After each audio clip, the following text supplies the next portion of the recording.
Hi everyone, welcome back to the podcast. I have Arun with me.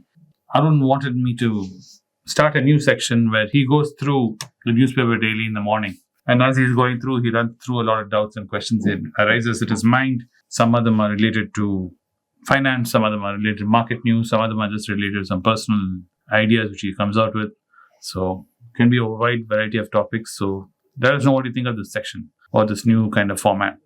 And based on that, we'll either continue it or we'll scrap it. What do you say, Arun? We will continue this. I'm Okay. sure audience will like that. I'm sure the audience will like it too. Because nothing wrong in learning. Sure. What's your question? The first news is World Bank issues rupee bonds. So my doubt here is while editing one of MoneyPage videos, that a news came that Russia didn't accept rupee as their payment for oil. They wanted to be paid that in Chinese yuan or dollars. So when rupee is not in demand, why is that rupee bonds are in demand? That's because before this, you should backtrack. There's something known as JP Morgan. Okay. They're a bank. They have an emerging market bond index. India has been plugged into that. Oh, So by virtue of being plugged into it, there is demand for Indian bonds. okay. What does this mean? This means it lowers the cost for borrowing for Indian companies. Okay, there's a demand for Indian bonds outside India now, right?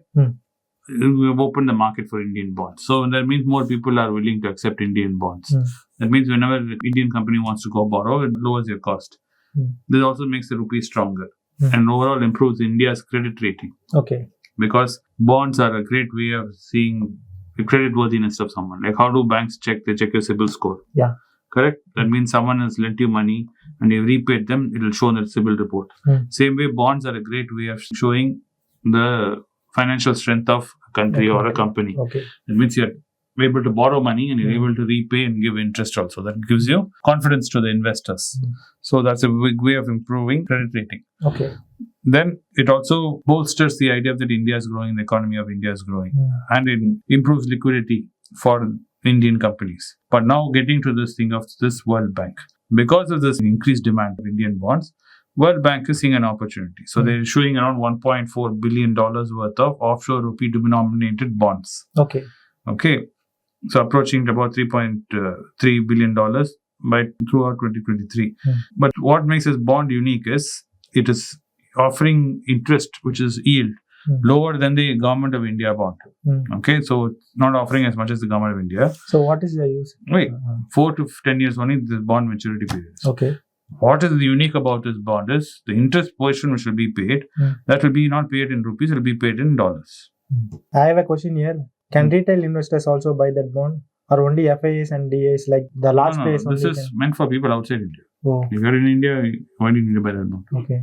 It's sitting for you, it is of no consequence. It's mainly meant for Indian corporates and people sitting outside India who are trying to get their hands into India. So it's like you putting a hand around your head to touch your nose. You can touch your nose here. Okay. If you're looking to invest and make returns, you're inside India, you're an Indian. You have access to everything. This is trying to give access to people outside India. Okay. So we all know that dollar will be in great demand, but all of a sudden, why is that rupee bonds in particular are in great demand? And I told you that's because it's been included into the JP Morgan's emerging market index. When you're put into an index, that means people have an opportunity to buy you. Okay. And you say, I'm part of the Nifty 50. The company goes in Nifty 50. That means all mutual funds which have passive index fund will immediately have to buy that company. You get it? Okay. So I say there's a list of 10 companies you must buy. And your company gets into that 10 list.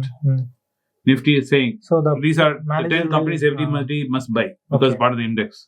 And I put your company into that. Then everybody will have to buy your company, Okay. right? Because if they want to be buying into the index, they have to buy your company. automatically buy the stock. Correct. Same way with the rupees enter that index. Okay. So the next article is Amazon is joining the Dow Jones Industrial Average. So we all know Amazon is a big company. So why is that it is included in the Dow Jones Industrial Average just now? So periodically, companies go in and out of that list. Okay. Okay, industrial average list. So Apple, Walt Disney, Walmart are already in that list, right? Okay. Amazon is making way into it because Walgreens Boots has been pushed out of it. And why Walgreens has been pushed out is because the shift was promoted by Walmart's decision to do 3-to-1 stock split. Okay. Will reduce the weightage of the stock in the index. So Walmart was number 17 on that index list, right? 17. because of this 3-in-1 split Walmart is doing, it's dropping down to 26. Okay. So it's like having a top 30 list, top 40 list, right? So because of Walmart pushing, going down, this has pushed Amazon up. Okay. So what will mean is people who are investing in the Dow Jones indexes, those guys will start buying Amazon now. Yeah. So that will push Amazon prices up. Okay. Sir, one more doubt. We all know America has 3 indexes. Nasdaq, S&P 500 and Dow Jones. No, they have 3 stock markets. The Nasdaq is mainly meant for computer and IT related. Then they have Dow Jones. S&P 500 it's like your Nifty 50. It's an index. Okay, it's a list of companies, 500 companies, which make up the American so-called economy. Okay. So like all the Nifty time in 50, funds, Nifty like how you're buying Nifty 50, which is 50 companies. This has 500 companies. Yeah. So you're buying into that 500 companies. Okay. So as an investor, you cannot afford to buy 500 companies.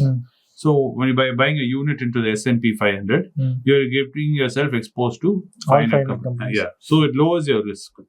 So one of the main reasons you buy S&P 500 is if you do not know what stock to buy, what share to buy, it is a passive way of investing money because that list is set. 500 companies. Yeah, there is no need, like how we don't need a fund manager for our Nifty 50 because it's a set list.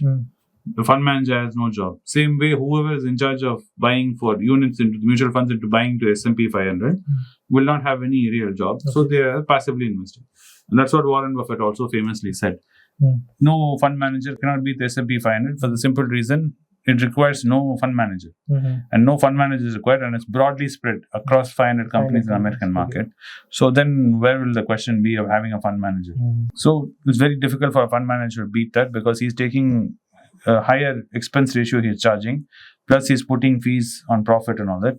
So there's no way he can give you more returns than the S&P 500 over long term. Short term, in a year or two, it might fluctuate. He might beat the market. But we're talking about 10 years' time. It's very difficult for him to beat it because he's losing every time. Then what is Nasdaq and the Dow Jones industrial average? So Nasdaq, like I said, is a composite index, right? Like your Nifty 50, but it mainly contains only technology companies. Okay.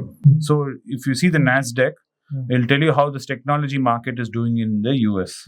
This came out during the time of all this .com and all that because of all the technology stocks doing very well, and it's a lot of interest in technology related and so they created that index. They created that index. So it has technology, biotech, other allied industries to this. So the large companies which are making up the index are like Apple, Microsoft, Google, Alphabet, Meta. So these guys are all listed in that. Okay. Dow Jones is one industrial average. Okay, which is basically S&P 500. Like S&P 500 has 500 companies. That have any particular number of companies? So Dow Jones has 30 companies, and the S&P 500 has 500 companies. Okay. So there's the Nifty 500. Nifty 500 has 500 top companies. 500 companies. Yeah. While Nifty 50 is a concentrated 50. The Dow Jones has the 30 companies listed in it, and the S&P 500 has 500 companies listed. That's why S&P 500 is a broader market. So it's a bigger spread. So your risks are far lower. So the problem is the Dow Jones industrial average list, right?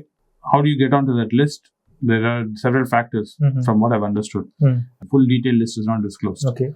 Right. So there's one is significance, contribution to the economy, trading volume, and public interest, and sectoral representation. This is also true in the Nifty 50. If you see the Nifty 50, banking sector is there, then information technology, pharma sector, and all that is there. And banking, I think, is the largest, if I remember right, in the Nifty 50. Same way, Dow Jones Industrial Average is also split in different sectors. And they look at the company size, the trade volume, and the public interest in it. And whoever decides, the committee, they'll be sitting and deciding on if this guy makes a list or not. Okay. Like how in Nifty 50, the NSE, National Stock Exchange, is what decides. Same way, the Dow Jones is a committee which is called the Averages Committee, which decides if this company should enter the Dow Jones or not be removed from the Dow Jones. The reason why S&P 500 is better and it's different is S&P 500 is its market capitalization weighted index, meaning that depending on the size of the company, market capitalization of the company, you enter the list. Okay.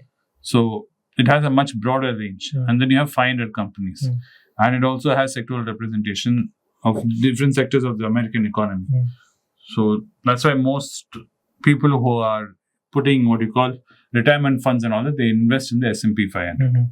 And S&P 500 is always what is tracked. And most people, when S&P 500 crashes, they'll buy more units in it. And as it gains, they'll probably buy less units. But you keep on sipping in S&P 500, your retirement is pretty safe and assured. Yes, sir. So the last article is HDFC Bank's home loan portfolio gathers space after merger. Just market. So all this is they're trying to build up good news about HDFC post-merger. So all it's saying is banks' home loan been faster post-merger of the parent company. The merger has made sure the strengths of both companies are now together as one. Into a huge colossal company has become. They are HDFC and HDFC Bank.